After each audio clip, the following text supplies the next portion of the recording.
со тоа што се гледа дека бројката е дупло поголема за престој на деца и интересот од страна на родителите за запишување на деца во градинките е дупло поголема од од условите во градинките што се пружаат. Значи бројот е многу мал. Од тука произлезе и идејата да аплицираме за изградба на нови градинки.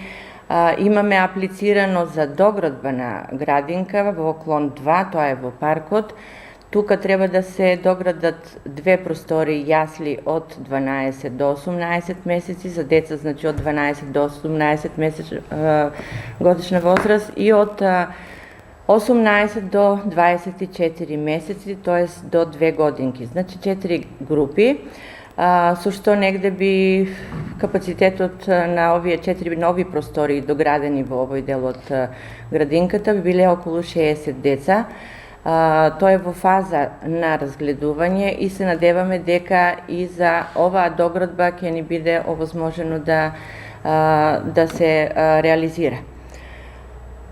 Од минатата година, уште ова да го напомнам, имаме отворено целодневен престој во градинката клон 2, тоа ги опфаќа децата од 6 до 10 годишна возраст.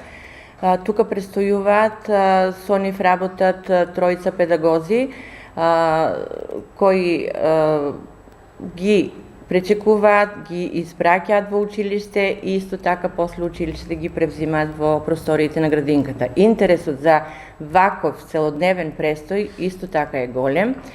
Општината прави напори да во делот на поранешното средно училиште Јахја Кемал овие простории што тие ги користеа сега да може да се адаптираат и таму се направат простории за деца од 6 до 10 годишна возраст.